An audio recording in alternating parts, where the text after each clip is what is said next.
I've been working on a new monster AI feature for the Codex. To control the monster AI, you just have to open the monster AI panel.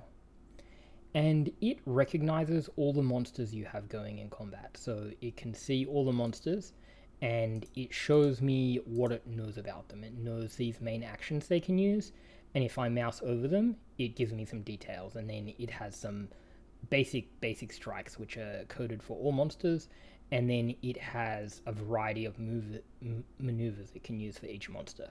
And this can differ per monster. So for instance, the Goblin Assassin uses hide and concealment to try to hide in bushes if it can, while other monsters don't tend to have that.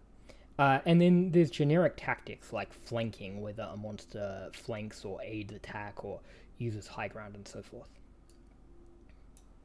When you're ready to use a monster AI, you can just turn it on. So combat has started and it's the monster's turn. All I have to do is press start AI and the AI takes over.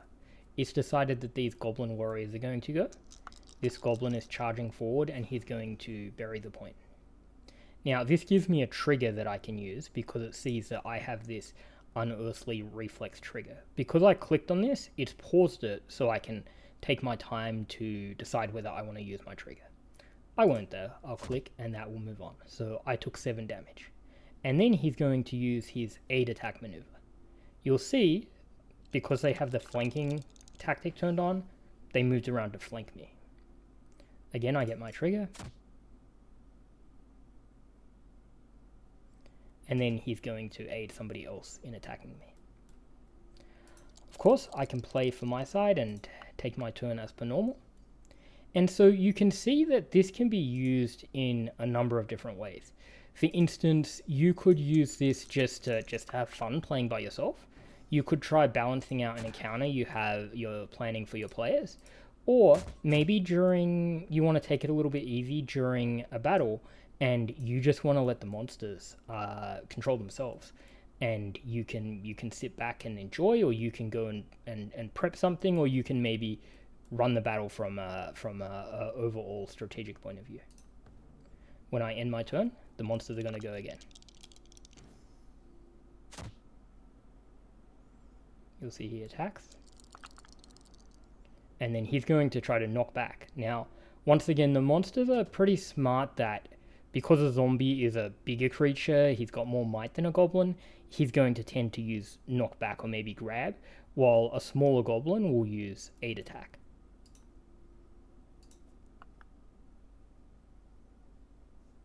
I'm not going to play my turn too seriously, but I'll just do that.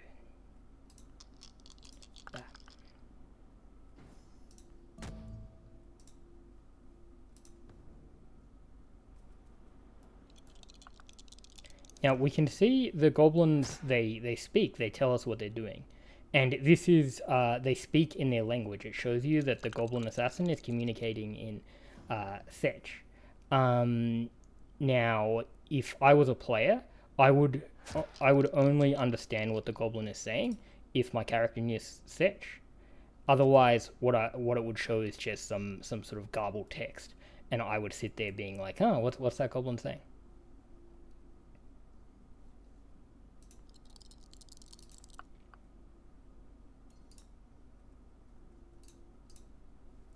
I think I'll just skip my turn just to show how this all works. Now, when minions move, you can see that they use a squad attack. So they all moved in position, and they're using their signature ability.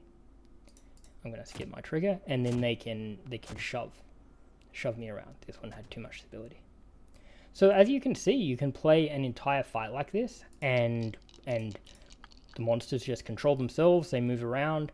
I've had several battles like this, and I think it's really a lot of fun. You can just play Draw Steel by yourself. Again, the goblins are attacking. I can use the trigger. Maybe I will. And so there we have it. And we're designing this to be very flexible and extensible. So, for instance, this file, Monster AI Tactics, is a Lua file which controls the different tactics. So we saw that monsters know about this flanking tactic. This is the registration of that tactic, and all this does is it just sort of detects if if we're flanking in the position we're in, and if we detect that a position is flanking, it sort of returns and says, yeah, like this scores points because you've moved the monster into a flanking position. Likewise, this high ground, we register this tactic, we just give a brief description of what it does, and we just check that our altitude is higher than the target altitude. And this return 1 means that, yeah, this a 1 means like basically like score that like an edge. So you can just write these little snippets which recognize positions which are advantageous for the monsters, and the monsters will then try to go and get into those positions. And likewise, we kind of have a system where we're mostly hand coding each monster, but it's really easy to hand code a new monster and tell it exactly what to do. So, for instance, the skeleton's bone spur maneuver, you can see that it just has this little bit of code, and it kind of scores it. It tells it it's a burst and it wants to get into the right position, and every little, this is a zombie dust maneuver and so forth. So it's pretty easy to just like copy one of these and adapt it to whatever move you want to teach the AI.